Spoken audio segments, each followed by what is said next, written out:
Life is sweet. Let it sweep you off your feet.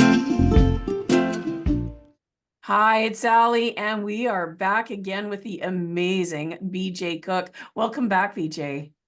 Hey, this is my fun morning. This is great. I'm having a blast. I am too. I'm loving getting to know you a little bit here. It's pretty awesome. Last time we were talking a little bit about you coming back to Victoria, and I was thinking about that. You know, Victoria is a small town, and you've just been, you would have been. You can fill in the blanks a little bit for me. You would have just been in Vancouver and Toronto and LA, and you are, living an incredible life that most people only dream of, in the music industry and all of that stuff. And now you come back to Victoria, and I just wonder what was that a happy thing to do? Was that like, how was that for you? Well, my brother was here, and there's only just the two of us, and Right. his son, and this is my adopted family now, right? The Wingers, and I always called them, besides being my parents, they were my rescuers. Right. My biological mother was in a business that was a little shady, shall we say. And they rescued me. And they adopted me when I was a year old. And I actually have a picture up here of me at my christening. And they were just, he was in the Navy, she was a housewife, and they were devoted to each other. And I just had this lovely, and then finally, 11 years after they'd been married, they had my brother. So he's 6 years younger than I am, but they actually had a biological son. And so I was Wayne and I, even though we're 6 years apart, and he's nothing like me. My brother Wayne Winger is quite famous in Victoria. He was the bartender at the Sticky Wicket and all the other places at the hotel, the Strathcona, for 41 or 42 years. Wow. And everybody knew Wayne, and they used to come into his bar to be insulted. It was almost like if he didn't call you a name or insult you in some way, because everybody loved him, and his wake or his celebration of life was at the Strath, and it was packed, and he was just a great guy, and I wanted to get to know him and to be close to him. Plus, my mom, who turned out to be my biological aunt, the woman who raised me, right? Oh, okay. Okay. Yeah. So all of my cousins and all of my uncles and everything were still the same, only my mom came from a family of 10, and one of the boys from that loop of them was my biological father.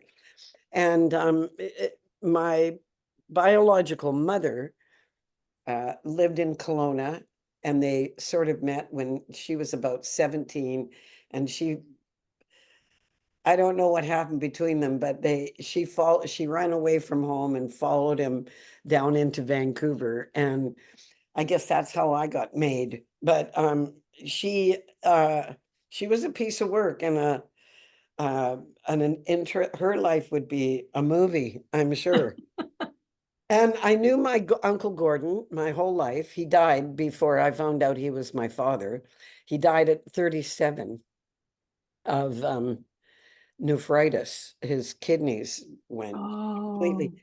And that's because he had ulcers, and he drank baking soda and water constantly, and it ruined his kidneys. Oh my Totally gosh. yeah. And back then they didn't realize that it was a bacteria, that ulcers are a bacteria. And Right. I had ulcers from the time I was 17 through my whole marriage. I was in agony. And then of course they find out that you can take some antibiotics and get rid of And it it goes away. forever. And I've never had it since, right? It's gone.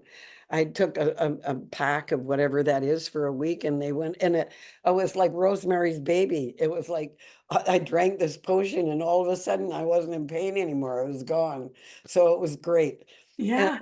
so yeah, so he had everything wrong. He had tuberculosis, he had ulcers, and then he had the kidney thing, and at 37 he died. And Mhm. his style and the way he dressed and everything, he'd come to our house in a cashmere, they called them bennies back then, and a cashmere benny, which was an overcoat, Okay. and beautiful alligator shoes, and he was a dandy, like and he was mean as hell to my dad and called him Baldy, and he was not, it was not a nice connection. He didn't come, he never gave my parents a dime for me, never paid any money, never put money aside and said this is for her education or anything. He never did anything. So I was so lucky to have Jimmy Winger as my dad. You know, he was just this lovely man, worked hard. In the Navy, he was called a pipe fitter, which was basically a plumber. Right. So when he got out of the Navy, he had to stop because he was you know, and back then the guys in the neighborhood we lived in that little catchment right behind where Mayfair is. Yes. And Okay. that whole area up Ptolemy Avenue and all the Yes. Rutledge and Glasgow and all that. We lived Yes. on Alder Street for 32 years on Alder. And it was all Navy people around us, everybody across the street, up there. The whole area was Navy. So all the wives, and back then, when you're in the Navy, you took off for 5 months at a time. You were on a ship Yeah. and you Still do now. yeah. Oh, they do Oh, I yeah. didn't know they still went out, but Oh, they did back then. So we were pretty much raised in a single, my poor mom had my brother and I, and my dad was off seeing the world, right? yes. Yeah. But he loved his garden, and he was a man of few words, but he put up with it until that was it, and then that's enough, you know, Right. and that was my dad. And he was loved by the neighbors, loved by everybody. And he used to say, you can always tell the wealth of a man by who turns out at his funeral. And that's Mm. true wealth when you have a million people at your funeral, right? And he did. He had a ton of people. My mom too. It was great. So, Mm. nice send off. And they both Yeah. died in the 80s. So my brother and I didn't have to go. Like a lot of my friends whose parents lived to be 99 years old, and Right. they've got them, they take care of them still. So Yes. yeah, I didn't have to. Wow. And so you came back, you wanted to get to know your brother a little bit more. And what were you doing musically then? Were you Well, in my mind, I was going to put a little trio together and maybe work weekends, because I was still getting I had a publishing company with David, and I was still getting my money from my publishing company. yes. And you know, I had a house, and so I had a little money. And so I lived with my brother and his wife when I first, at his insistence, which is right around the corner from where I am right now, right in James Bay. They had a really nice little house on um, Niagara and something. And so I lived there for a year, but I didn't, you don't belong with a married couple. You shouldn't be there. Right. You know what I Right. mean? Yeah, Yes. I shouldn't be there. So they went off to Australia, and my brother used to coach he was a sports guy. He everything about sports, and he coached the Masters softball baseball team. It was wonderful. There was softball, and they went over to Australia and won gold. They won the medal because they have which is so cool. It's all the old guys, right? So they had this great tournament, and it's all over the world, right? And this time it was in Australia, and they went to Australia and they won the gold medal. So my brother was so happy and thrilled about that, which was great. He had a great life and a lovely, beautiful, this is his second wife, Veena. She was from Calcutta, which is now Mumbai, I think. Isn't that, is that, Yeah, no, I believe Bombay is now Mumbai. Bombay. Well, no, I she forget was what- from Calcutta, I think. Anyway, she was beautiful. And they were madly in love, and I just felt like I was in the way. I said, look, I don't need to be here, believe me. So, you know, he'd come home from work and they were very tender and loving and caring with each other at that point. And I just, so when they went to Australia, I went and found my apartment in Esquimalt on Head Street, and down at the bottom of the hill at that little apartment on the corner there. It was nice. And I stayed there for 6 years. I lived there. And then I got a windfall publishing windfall. One of the songs that David had left in our joint publishing company is a disco, like probably one of the greatest disco songs, and it became the theme song for Lady Clairol on TV. Oh, wow. And it was on Sex in the City. It played. It's called "Got to Be Real," and it's a disco big "To Be Real," right? Oh, yeah, yes, yes. Okay, so I made enough money from that song to pay cash for this house, and I Oh, bought it. wonderful. Like I said, right around the corner from my brother. I thought that would be so cool. Yeah. And then, of course, their marriage breaks up and they don't have that place anymore. But I bought it for $212,000. So I can't even imagine. Well, anyway, yeah, so good for you.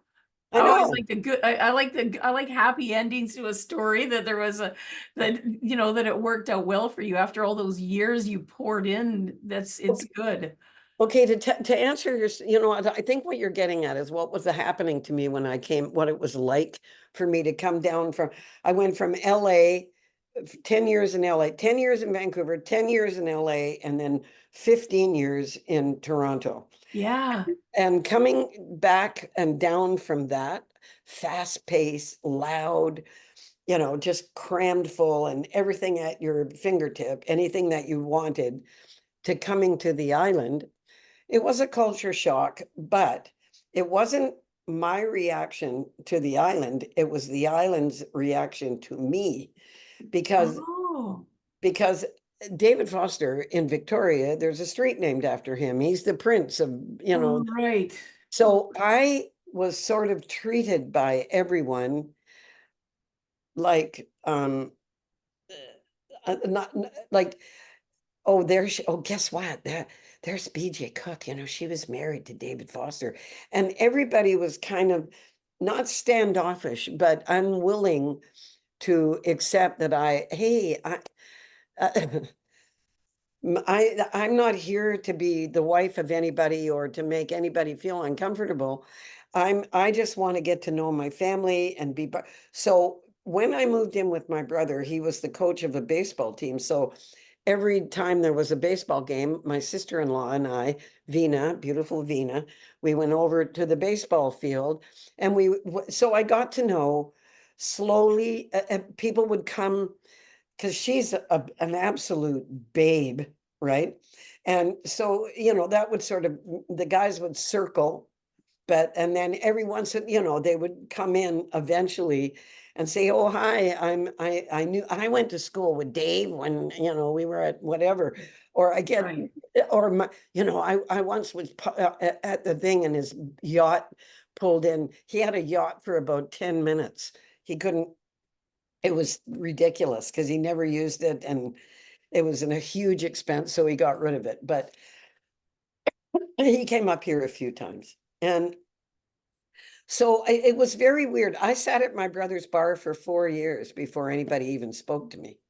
I'd go in to the Sticky Wicket and it's like Friends, and all the same guys would come in every day and hang around on this one side. And that's when they had that stupid, the bar was like a horseshoe shaped, but there was they'd put all the booze and everything in the middle of the horseshoe. So if you wanted to see somebody, you had Oh to, my gosh, yeah. it was ridiculous, right? And then so I could sit over there all day. And then my brother would talk to me. He was so hilarious. He'd come and tell me, he said, God, you should hear what this guy over here. And I said, well, I'd like to hear what he said. And he said, and he said, well, he was very protective of me. He was very, uh, not selfish, but the fact that I was his sister, that he liked to keep that sort of private. Yeah. And then one of the real estate guys, old DB, British guy, came walking over to me one day and said, do you sit over here on purpose? You don't want to sit? I said, well, no, I did sit over there once and you all ignored me. So I didn't come back. So he said, please come over. So he took me over, and this is Stinky and this is so-and-so. And he Yeah, named yeah. all the guys at the bar. And then they just sort of became bar pals to me. I'd go in once a week to see my brother and hang out with him for a few hours. And I used to take Eleanor Foster, David's mom, once a month. She'd drive into town, and then we'd go to the Strathcona and we'd sit up at the bar. My brother would sing Hail to the Chief as she would come in. She'd sit at the bar and drink her tea with no tea bag, just the hot water and grilled cheese sandwich. That's all she would ever order. And she would and she was treated like royalty, right? Yeah. Because one of the first gigs David ever did was at the Old Forge at the Strathcona when he was a kid. He played down there, right? Right. So, it's sort of like the Strathcona and the Olsons. When my brother died and he was being cremated, my daughter was with me and two of his best friends. I'd never been to a cremation, and my daughter took the speaker, and because my brother loves Spanish music and and all that, right? So we played some Spanish music, and just which is really stupid because they should have, like they do in the States, that you can choose a color of smoke that you want. So when he's being, because there is no real flame, because it's all, whatever. I've never seen a cremation. Well, no, I never had either. And I was Ah. waiting because I wanted to see his smoke go up into the sky, Yes. but that doesn't happen. But they should do that. They should have, like they do in the States, you can choose a color. What was your brother's favorite color? Oh, And that's I so said blue. beautiful. I know. So when they let blue smoke out of the chimney when he's going up, even though it's not him, it's still. It would still be, it would mean something. And this is when I lost it. I mean, I knew my brother he had his leg chopped off, and he just hated his life, right? And so him leaving, I think, was a release for him. And I was at the hospital every day. It was for months. He was going through it, right? And so as the smoke, they buzz or do something to let you know that he's going through the fire or whatever. And you can see it's not flames, but you can, when it's hot and you see those. Little embers, maybe? Yeah, I don't know what the hell it was, but Okay. but just then I looked over and there's a knoll that goes down at the graveyard where we're at Royal Oak or wherever we were. And as on the top of the knoll was all three of the Olsen brothers. They all came walking down this thing.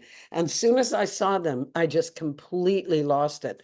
I thought, oh, Wayne would have been so thrilled that his best friends and his bosses, they all grew up together because the Olsons bought it from John Olsen, their uncle, and their dad. That Wayne went to work with the Olsons when John Olsen owned it. And then the boys bought it from them. So it's like a family, you know? So that Mhm. going to the Strath once a week was cool for me because I started to feel a little more welcome.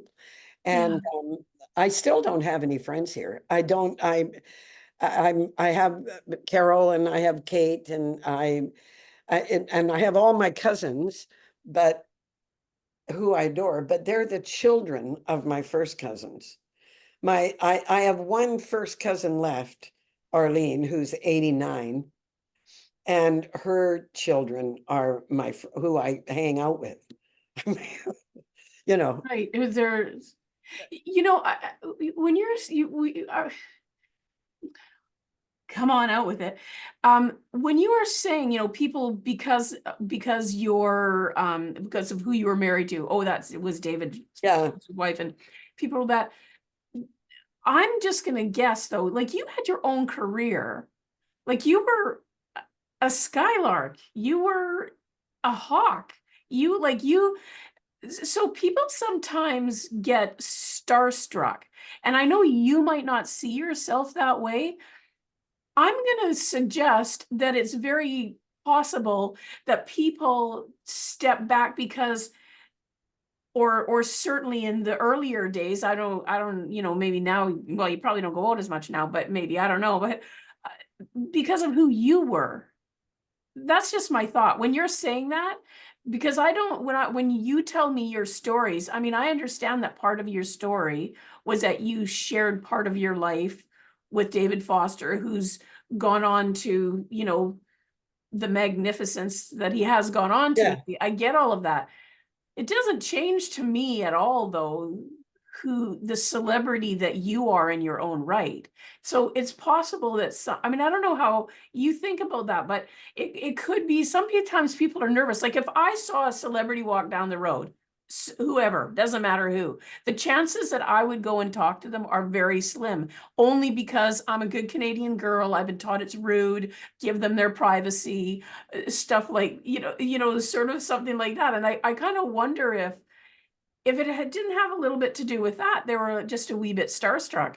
Well, I think that's lovely of you to say that, and maybe you're absolutely right. But I didn't get a huge welcome. Even my family were a little leery of, like, like, how come all of a sudden you want to be part of the family, kind of thing, right? As And if being away made you not want to be part of the family. God, people are weird. yeah, well, you know what? But they're also very protective. I have one cousin, Becky, who is the eldest of 5 kids, and both of their parents are gone now. So Becky has sort of taken on the role of matriarch of her family, and she's very protective of them. And then Arlene, my cousin, she has 3 daughters, and she had a son, and he died, but the 3 girls are still around. And Mhm. they also are taking really good care of her, and but they're also very protective of their family and their thing, right? So me just showing up and expecting everybody to welcome me with open arms. I mean, I didn't pay, it wasn't that we stayed in touch with each other, and I'd been Right. writing to them for 30 years and we all loved each other and everything. I just showed up one day, and but now I laugh at that now because I took Lisa, Arlene's youngest daughter, when I went to the Jam to dance on Sunday. Lisa came with me. It was Lisa, Carol, and I all were at the Jam, and I she I think that my cousins, um, Arlene's 7 years older than I am. I'm hoping that when I get to be, if I live to be 89, that I'm in the shape she's in. She was a tap dancer. She was in that old lady tap dancing class, and they did recitals all over the place and everything. They were so good. The Vel her the their God, what was her name? Velda Willie, is that the one or the other one? There were 3: Florence Clough, Velda Willie, and Wynne Shaw were the 3 dance teachers when I was a little girl. And I did Florence Clough. And I think Velda Willie was Arlene's dance teacher. The one when I was 5 years old, she was teaching dance, and she still was teaching dance for my cousin Arlene when she was in her 70s, right? So Isn't that amazing? I know. And all those little stories about all those kind of women, it's too bad that you never got to talk to Velda Willie, because she, you know. So but I'm thinking of people that you would, that were, what about Valdi? Have you ever talked to Valdi? No, I haven't. I mean, there's a whole, you know, honestly, I actually did a little post today. I'm going to tell you that when I very first started doing this, so I guess I've been doing interviewing people my whole life, really. Right, Do you know what I right. mean? Without ever it having a name to it, right? Just a lot of my professions, you know, when I worked in ministry, obviously there's a way that you do that. When I worked as a disability case manager, I got offered many years ago when internet TV kind of started out. I got offered if I wanted to do a talk show then, and I had a name for it. I was going to do, and it just sort of things happened. My mom was sick, and you know, just life happens. But I had someone that was very, Andy Vargo is a comedian and a circuit speaker kind of guy from down in the States. And he was my first guest. And he was very kind to do that. He was a friend of a friend. And we chatted afterwards. And he said to me, and I actually shared a bit of this story on Facebook today. He said to me, I said about, you know, figuring out and who would I have on my show and what would I do? I didn't know what I was going to do yet, right? I only know I wanted to talk about what brought people joy because I had just written my book. Well, the book that I wrote on my own that was about trauma. Mm, And halfway through writing my book, I was like, crap, I do not want it to be just about trauma.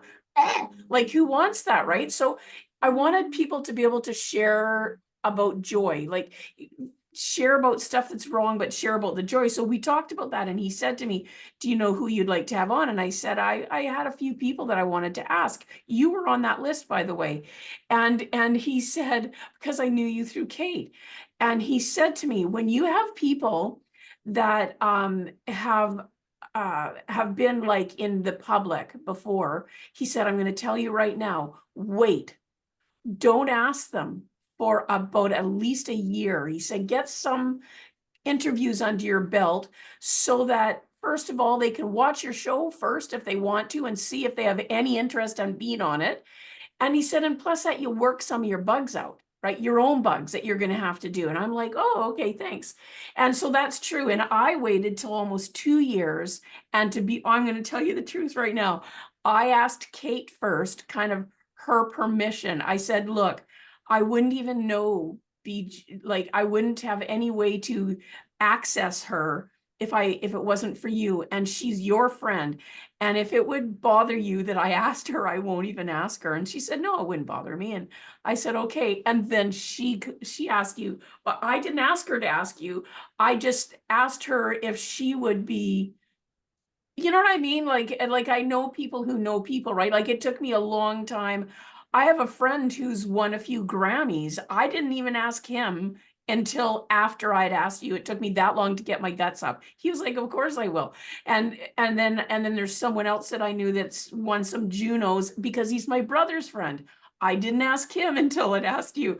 You're my oh, good. you're my mark. I think when you came back, probably my guess is, and I wasn't here, so I can't say, but I'm just going to say what my guess would be, is that I don't think that maybe you fully understand, and maybe now because maybe you're not doing the same things that you used to be doing. So maybe it's sort of you're not as front and center in front of the limelight. So maybe it's not as much for you now. I don't know, but certainly when you probably came back, I'm going to guess that a lot of the reason that people didn't say much was they were intimidated. That's just, I don't know. That's just how I would see it. I spend my life avoiding talking to people that I feel like I'll be irritating them if I do, right? Like, and so maybe it was a little bit like that. Maybe I'm you know what, I'm just putting this up on here so I can do this and not have to there that's better. Here, I I'll just do this pick it up too. on a thing because I felt like I was giving it the Oh, old that thing. Oh, I'm right. I'm gonna do this. Watch. Oh no, that. I'm gonna have to get you to show me that when I'm not on camera. Yeah. Show me Okay. that fancy thing that your friend showed you, because that's Well, you know, when you shoot down on someone, you avoid anything that's all that, right? So when you sit, I mean, I can't avoid any of those, and I don't care about that anymore. But when it you're looks beautiful to shooting me. up like this, you know, when I have friends that put their iPhones on their knee when they're Oh, talking to me and they're shooting up, and you're looking up their nostril and underneath all their, it's you got the know, Ricky Gervais in the bathtub look going on. oh my God, that's so funny. Isn't I it the love funny? him. I love him. And when he Me does that too. thing, and then every time I'm talking to somebody that does that, I always say to them, you know, you're doing the Ricky Gervais in the bathtub thing right now, right? Yeah. I feel it's my duty as their friend to warn them when they look crappy. Well, here's I'm just gonna to what you were saying about everybody was in awe or thought I was somebody or whatever. You know, Recognizing your accomplishments, you mean? yeah. Well, you know, music is. I've always worked. You know, I've always been able to pick up a band or, you know, because I had a good reputation within the music industry of being a professional. I used to do great songs. I'd pick really cool, different songs to do and stuff. And so when I came back here, because this is where I actually started singing in Victoria. When I was 15, I started singing here with the Ted Spencer Orchestra with my cousin Gary. Um, I I thought that I would get that same thing, but the musicians, you know, I come from in my generation, if I was working in a bar and a really good singer that from the town came in, I'd call him up to do a couple of numbers. Right. That Yes, I remember those days well. yeah, well, that just didn't ever happen. And nobody called me up and nobody asked me, you know, I thought about putting a band together, and then I found out the reason, to be honest, that I didn't pursue my musical career was I don't work for 50 bucks. Right. Okay. And that's what and not because I think I'm so great, but why would I spend my whole life working at a craft and then end up working for pennies?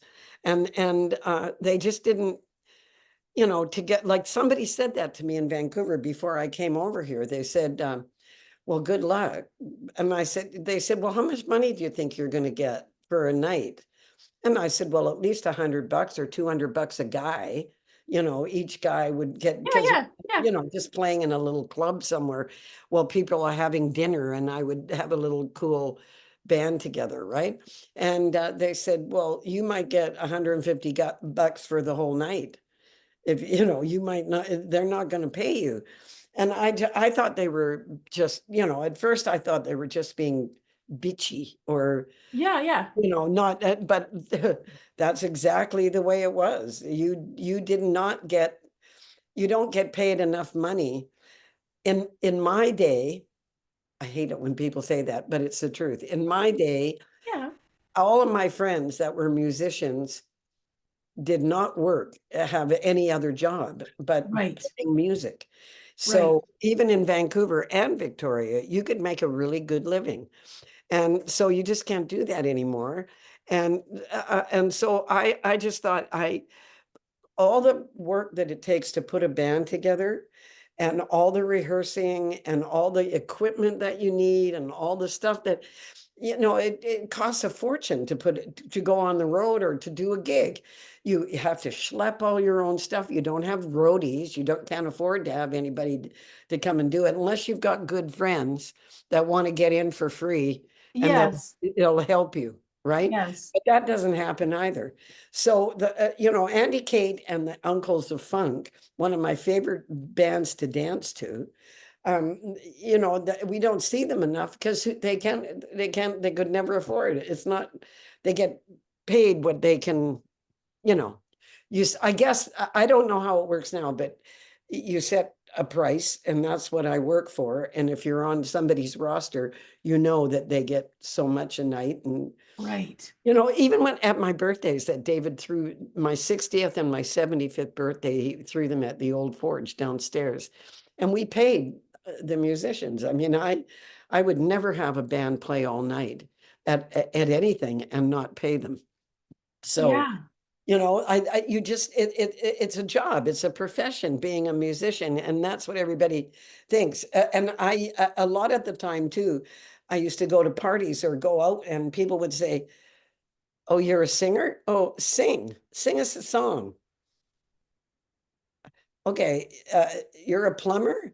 Get in there and fix my toilet. Yeah, that's right. Exactly. It's true. It's true. It's a funny thing when anyone's, well, kind of any of the arts, but for sure with music. And there used to be a way that people could make a decent living, like you were saying, but then also you'd come from a different level. So that must have even been, well, you must have figured that out though. You figured, okay, I'm not at the concert. If I'm going to come back to a little town like this, I'm not going to be playing big concerts. But Okay, when I worked in Vancouver in the 60s, that's when I started. right. I did 3 shows a night, 7 nights a week. If you worked the Smiling Buddha or the New Delhi over in the New Delhi over Yes. in Vancouver, and you were in the East End, they were and Tommy Chong had a club too called Tea's Cabaret. So it was the Shanghai Junk. No, that was later, but Smiling Buddha, the New Delhi, and Tea's Cabaret, and then Tommy opened the Shanghai Junk, which was a beautiful club too. But when you were there, when I first started working, I made maybe $70 a week. I did 3 shows a night. I worked 7 nighs a week, and I made $70. And so but that's what people were paying, and then the Americans started coming up, the strippers and stuff started coming up to work the clubs, and they just were not working for that kind of crap money. Right. So then we started to get a little more money, and you can't, and the more you worked, you know, so I guess maybe a week, $150 or something. And our rents were cheap. I mean, it was really cheap to live then, and the Yeah. cost of living was in balance Yeah. Yeah. with what now it's insane. Your cost of living is up here, and your wage is down here. So that's why it's horrible. But back then, everything was pretty even, and you could make a living, and you could buy groceries and go on vacations and stuff. You know, if you were a janitor, you could and Yes. 2 kids, you could still go on a vacation, and you know. So what's happening now? I guess that's why we get old and die, because I hate what's happening to our world. I Yeah. hate. Yeah. Even when you go grocery shopping or anything, you think, how does a family of 4 or 5 people that have 3 kids, how do you live? You can't just shop at Thrifties, that's for sure. You know, Yeah. Yeah. You know, there's so much stuff that's hard that's going on, but you know, here's something that's pretty cool. I'll tell you what, my son and daughter-in-law, she did a thing like her friend has at her place, it's like, I'm not really sure. I might, it doesn't really matter. Her yard is large enough that they could have chickens on it anyways. cool. And so, yeah, so they have some chickens, and so they went in together on it, and they have some meat chickens and some egg chickens. And my daughter-in-law, who's freaking awesome, right? I mean, they raise them, they slaughter them, they clean them, they do it all Get themselves. eggs from them, the Then they kids. get eggs from them, they Yeah. do all that. So they've done things like that. And then she has a garden, and like they're becoming more self-sustaining. My grandkids are, you know, they're kids that grew up, they're, you know, always going camping and always like they just know how to do that stuff, right? And I think there are some people that are going back that way. I mean, yes, there's a whole bunch of crappy stuff happening. And I guess if I bring it around to kind of the whole thing about why I do this is because, so there's all this really crappy stuff going on. And then there's people who are innovative, who are figuring out, hey, let's go back to, hey, do you know Maureen Washington, local singer in town? Maureen Washington. I've met her. I don't know her well, but I've met Okay, her. she's very lovely, but she does it. She started. I'm going to say it was around the beginning of COVID. I don't know if that's true, but in my mind, that's when it is. And she has this thing called. She has a little show on or whatever.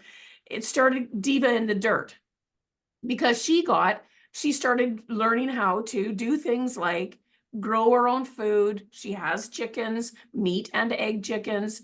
And she, she was one of the many people that I've seen lately go back to how do we figure out? So the world's in a crazy state. And then there's these people who are figuring out if I go back to how it used to be, maybe I can make this thing work. I know at the COVID, David and I, we totally did that. We started gardening. We bought one of those. Have you ever seen tower gardens? A tower garden is the most amazing thing.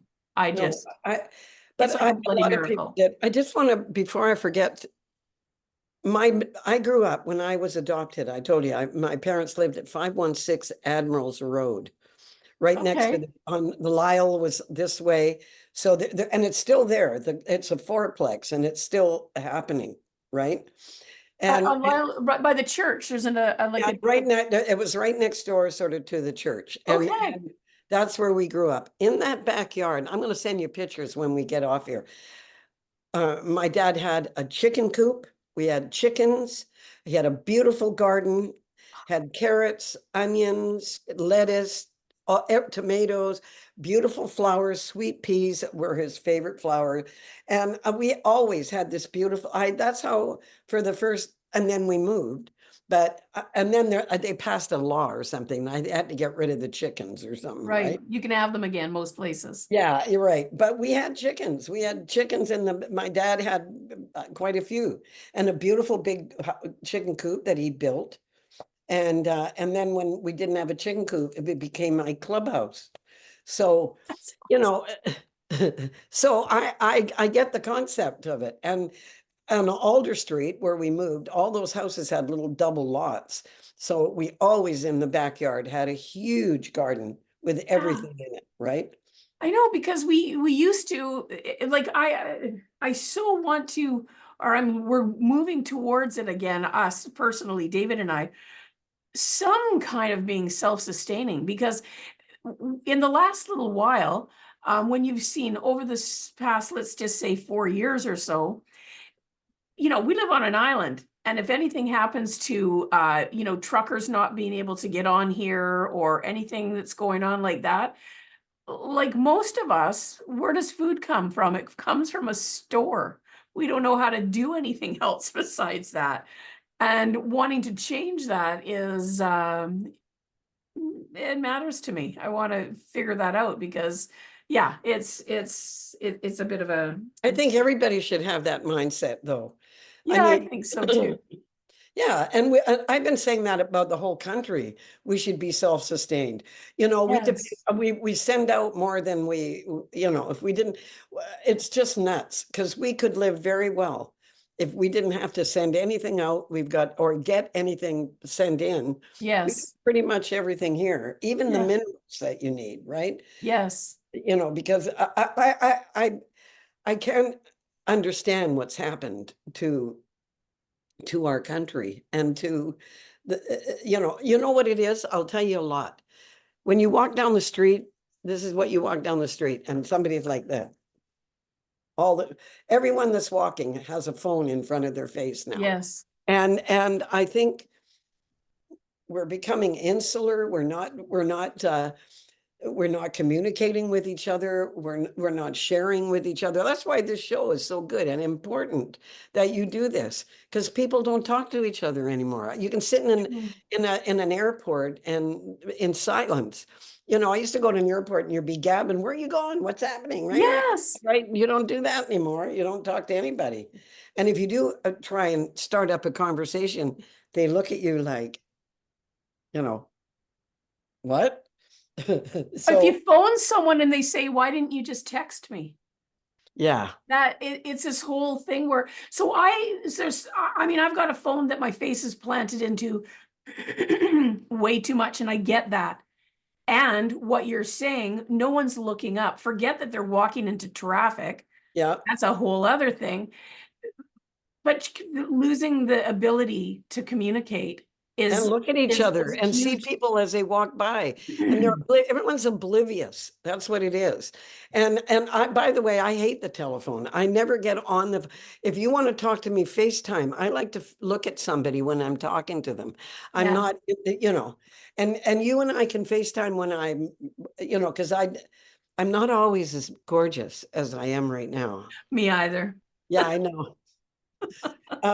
You know, and every once in a while I sit and I do this and I think, Christ, I look 25 years, 30 years younger, just lifting that shit up for 10 minutes, right? I don't even want to do it. I'm just like, Oh, you don't need to though. You don't have any wrinkles. You're very unwrinkled. That's maybe- because you have, you know why? Because you have weight on your body.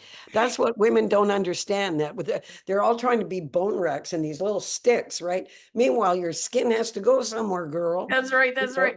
Well, I have wrinkles places, but my face, I think, you know, being a redhead, I didn't do a lot of sun stuff, right? Because I Yeah. went red, white. I never Right. really tanned. Yeah, So I had yeah. some time of tanning and tanning booths that wasn't great, but I didn't spend a lot. I know that I see my friends who are, I'll be 65 in September, and I see my friends who are the same age as me, and I'm like, and they say, F you, your skin is so, and I think, well, I don't smoke. Yeah. And you know, there's certain things I ate because of my allergies. I eat pretty much only organic food, and I'm chubby, fat. I'm fat, right? So it's Yeah. sort of like you're saying, it does No, fill it's it out. true. It's But when exactly. even when I am slimmer, I don't have many wrinkles. But we'll see. Tune in next year, folks, if Allie actually loses the weight this time. Ta-da, if I do that, and we'll see if I like cave in. I don't Why know. aren't you doing Wegovy like everybody else? Wait, say that? It's Say that? called it's Wegovy. It's why I don't know what it is. have you seen Kelly Clarkson? She's the size of a stick. Yeah.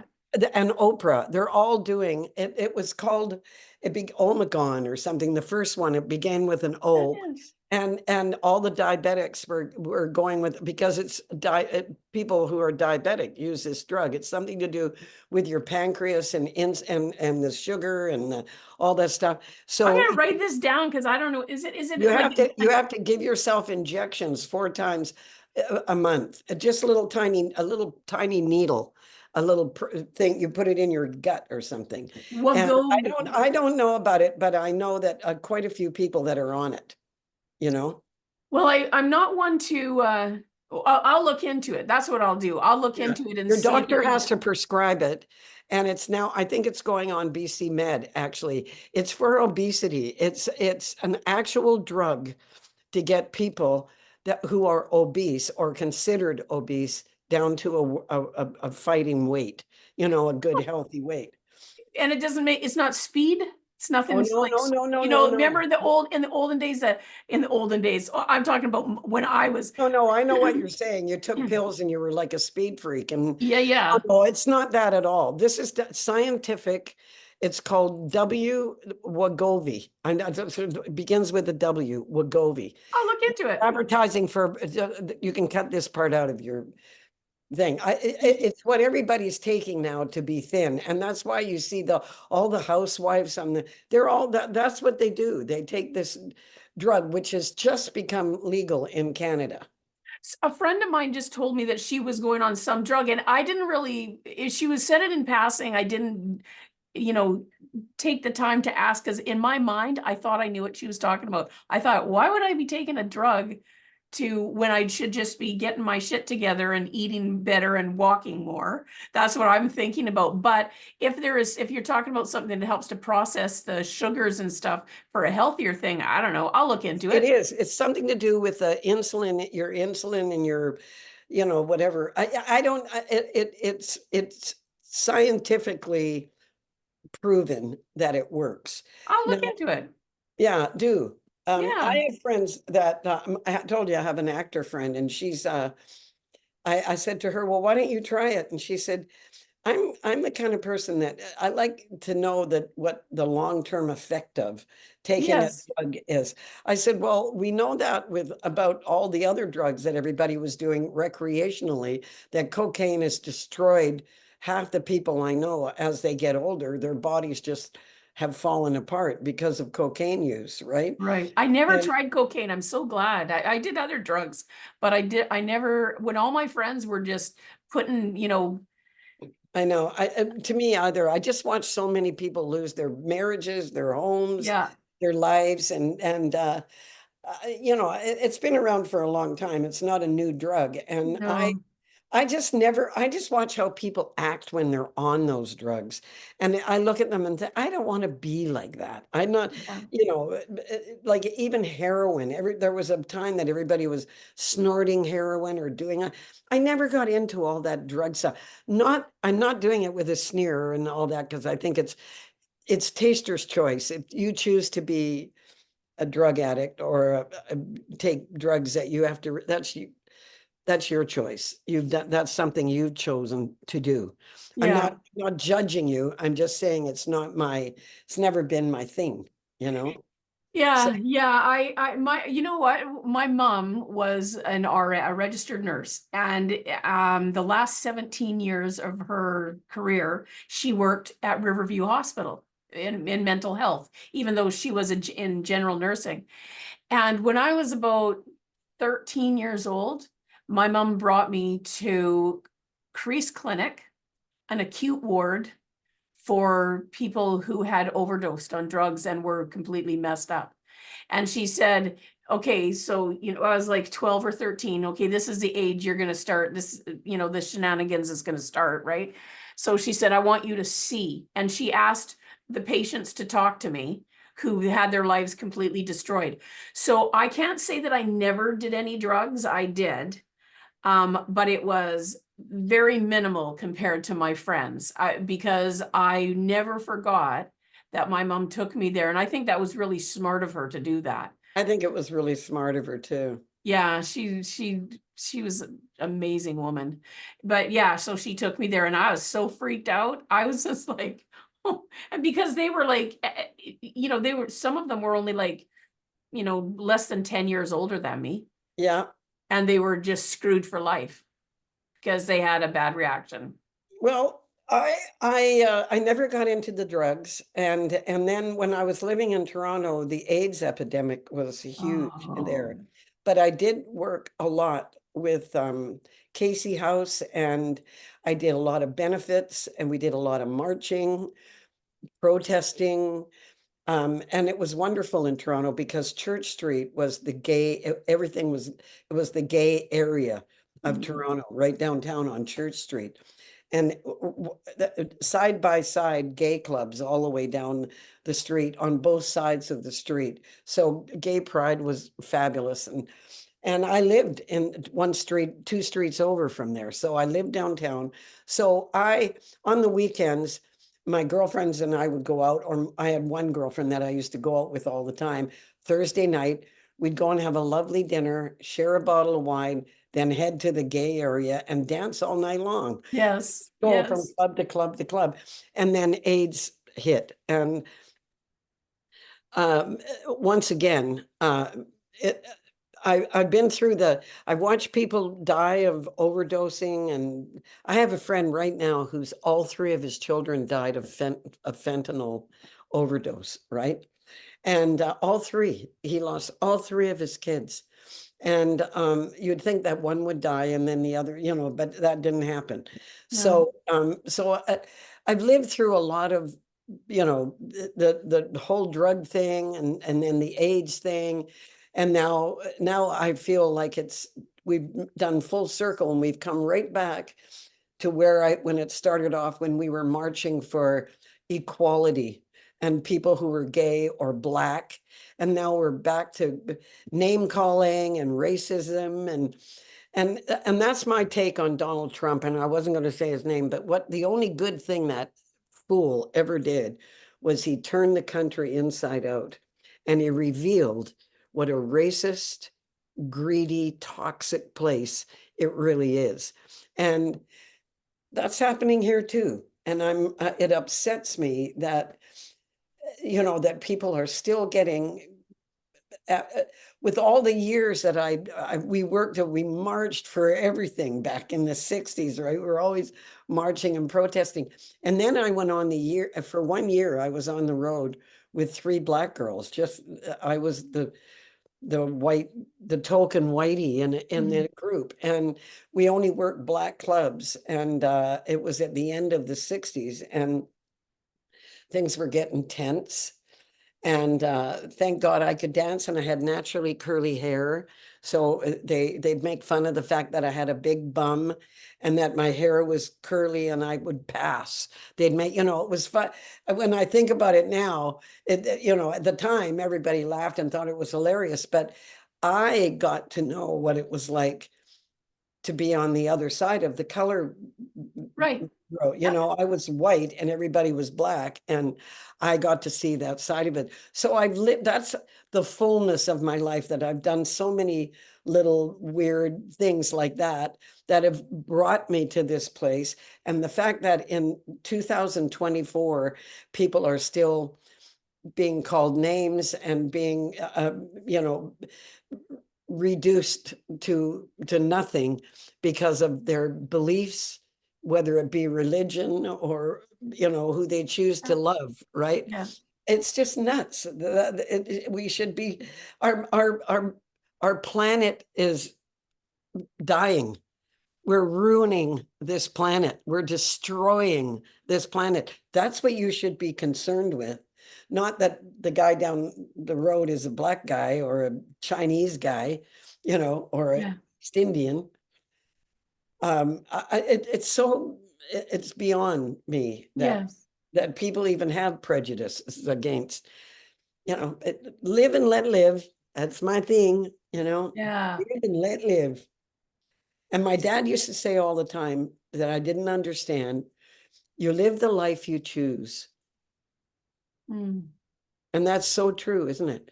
You know, when I hear young people now, everyone goes to say, as soon as a kid has a temper tantrum, they're going to see a doctor, and they're AHDD or they're something, and they're put on, you know, Lexapro, or they're put on what's that, Ritalin. You know, kids are being put on drugs when they're 10 years old because they're misbehaving. It's just a crazy world. It's just insane to me. I'm sort of, like I said, from the very beginning, I used to be up here looking at life down here. And that's where I feel like I am right now. Not that I don't feel like I'm up there because I'm better than anybody else, but my view is bird's eye view. I'm that detached from everything that I look down at life, and I'm thinking, I don't want to, it's not right. We should be united and fighting the pollution and fighting the stuff that's destroying the earth and the water. We're eating plastic all day long, and you know, that should be the concern, and it's not. But once again, leaders, we need leaders. We do. Oh my gosh. It's interesting when you think about it. I love that when you're talking about the full circle of when you first, before you had your first toke, before you had your first Mexican cigarette, as it was, that it helped you to ground you. Does it still ground you? Does it still, when you start to feel detached like that? Because I think the whole planet is feeling very detached, right? Like, I think anyone who's paying attention and it doesn't even matter what their views are. A person could be a supporter of many things that maybe I agree with or don't.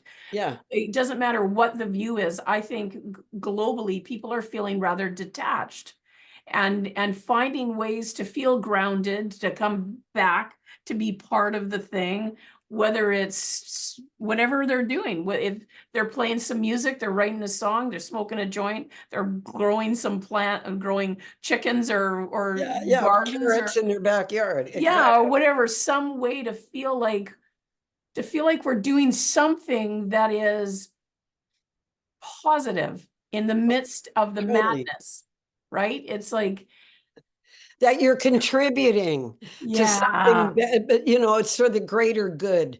And as yeah. corny as it is, just random acts of kindness just kill me, because that never happens hardly anymore. One quick story: I was at the mall, and I had this boyfriend who bought me all these Gucci bags and all that crap, right? So I've got this Gucci mail bag around my corner, but around my shoulder. And but it was a stupid thing, because you had to pull it out and put your stuff in. And sometimes I'd pull it out and miss the person, it would go on the floor. So I'm at the mall, and I had my little wallet, and I thought I'd stuck it in my purse, and it slid right out and it went on the floor. And I got home, and I'd been home for about an hour and a half or 2 hours, and somebody knocked on my door. And there was this young man, quite the homeless looking, like, you know, you can tell when somebody is, A little disheveled. yeah, little disheveled, to say the least. And he said, "I think you dropped this at the mall, and I walked over here to give this to you." He did. He walked all the way from Tillicum Mall, okay, to my house on Dallas Road. He was with a friend, and he had my wallet, and all the money was in the wallet. Everything was there. So I think I had about 60 or 70 bucks in my wallet. I took it out, I handed him the money, and I said, you know, I'll remember this kindness. You did something really amazing today. Like, and he was very happy. He was so excited. I didn't even give him $100. It was less than $100. And it was like I'd given him millions. But he had walked with his friend, or maybe they had a bike. I don't know, whatever it was. It was a long journey to come over. Mhm. But I have one quick story to tell you. I had my kid when I was, like I said, 4 weeks after I turned 17. I had this baby, beautiful daughter. And she was about 6 months old, and I took a bus into town because she was having her shots, you know, her baby shots or whatever, right? So I'm carrying her, and back then on Yates Street, just past Douglas, was a little shop where you could rent baby buggies. Where Oh, if you came downtown with a kid, you could get a bus, because everybody took a bus, right? right. So I was on my way to get a stroller for Tamara. I'm standing at the corner of Yates and Douglas, waiting for the light to change to go across over to this side of Douglas Street. And a car comes up, Rose comes around the corner, and the window rolls down. And this guy, I'll say his name later, spit on me, a big hort, a loogie, they used to call them, on Mhm. me, and it hit my daughter's leg, and they spit on me and said, "You're a slut," or something like that, and called me a name and kept going. And everybody at the corner, the man took his handkerchief out and then wiped me off. Everybody was so attentive to me at the corner. Everybody was so concerned. And the woman tapped me and said, "Don't worry, that's terrible, dear. I'm so sorry." And my daughter Tamara was gorgeous, a beautiful baby, and she's smiling at everybody and everything. So flashback to me moving back to Victoria. And so I decided I wanted to do something musical. So for the first Monday of every month, I decided to do a songwriting showcase.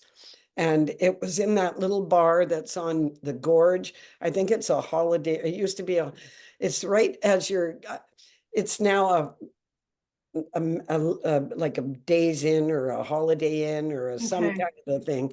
And underneath with a little club, so I heard that these two girls were running this club, and I got in touch with them, and I said, "Look, and I've got this idea, just one day a month, and I'm going to try and gather." I said, "I'm a songwriter, and I'd like to find out if there's any good songwriters around. I'm looking for someone to write with. I write words, I don't write music. So I'm looking for a good songwriter." So I got some really good songwriters, Ivaldi and Gay DeLorme and Sherry Ulrich and Wow. some really good writers to come in and do a little showcase and do maybe 3 or 4 songs. And then when the word went out, I started getting all these video, tapes of everyone was sending me, because I said, I'm not letting anyone just get up. I want there to be a standard, and I want someone to have to work to be good enough to get on the showcase, right? And that gives you incentive, and it makes sense. Yeah. So it worked. It was packed the first night, just packed. And I got there early, and one of the girls came up to me and said, there's a guy sitting at the bar and he's drunk and he looks really sick. He said, and he keeps talking about you and saying he knows you. And he's been waiting here for you this whole time. And I said, really? I thought, oh God, it's going to be one of those goofy guys that, that I knew in school. And, oh, you're BJ Cook, but I know you're Bonnie Winger. That's your real, that I used to get that a lot too when I first got back here. Oh, hi, Bonnie. And so I just said, look, if it makes you feel better to call me that, but I haven't been Bonnie since I was 18 years old. I'm BJ now. And I would, politely tell people that I prefer you to call me BJ. So I walk up to this guy and he's kind of like this on the bar and he's laying there. And I said to him, did you want to talk to me? And as soon as he kind of turned around and sat up, I knew who it was. And he said, I have cancer and I'm really, really sick. And I did something terrible to you. And I came to apologize. I need you to forgive me. And that's the guy that gobbed on me on the street when I was carrying my daughter, right? And he came and asked my forgiveness at that thing. That's how that showcase started. I was very emotional, of course, because that's a story that I don't tell a lot of people, is an ugly story, right? And the fact that he said to me, I really want to make sure that you accept my apology. That was probably the ugliest and worst thing I've ever done to anyone. And I need you to apologize to me. I mean, I need to apologize to you. So the girl was crying. It was very emotional. And then he went away. And then later I heard a couple months later, he did die. He was very sick. But, forgiveness is I think that's the ticket to everything. Do I want to be right or do I want to be happy? I want to be happy. And forgiving people who make terrible mistakes or say terrible things to you or have made your life bad in any kind of way. I forgive everybody. I don't have malice. I try and stay positive and happy and I'm mostly grateful that at 82, I'm I'm still here and somebody wants to talk to me. That's the way I look at it. It's full circle. Thank you for sharing that. That was amazing. I'm a bit of a crybaby, so we know that about No, me. I am too. So I love that. I love that. Yeah. No. Even thinking about that guy doing that is very emotional. The fact that he was dying and he wanted me to forgive him. And the bitchy side of me said, well, and so you should, you asshole, Right. But then I thought, if he's, believe me, it didn't torture me. I wasn't walking around thinking, oh, this guy spit on me when I was a kid. But it must have tortured him. I mean, he Yeah. must have been tortured by that, because Yeah. I would be if I Yeah. had done that to someone. Yes. Yeah. you know? Yeah. So, Well, that's and the other great thing about moving back here, I went to the mall, Mayfair. I used to live where we watched Woodward's being born or built, because we lived the first street over from Blanchard, right? And so I went down I couldn't wait to get to Mayfair Mall when I moved here, because it was like my hood. So I went down there and I'm standing in line and they had sushi or something over here. And then they had these great sandwiches. And I thought, oh, that looks good. I'm going to have that. So I walked up to the counter and she was very friendly. And she said, hi, how are you? And I said, I'm really good. I said, God, that looks good. And then I said, I've just moved back here. This was my home.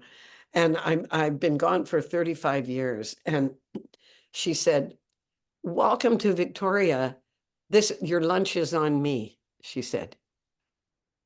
And that was my first encounter with anybody in Victoria. And I went, I knew I came back here for a reason, right? Yeah. I knew that this was the place for me to come, because Vicky Gabbro took me out and showed me, don't move over there. Oh my God, be here with me. I want you to, because we've been girlfriends since we were really young.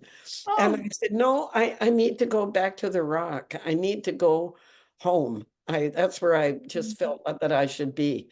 So here I am. Well, I'm glad, for one, that you came back to Victoria, and I'm glad you did. And thank you so much for spending time with us today.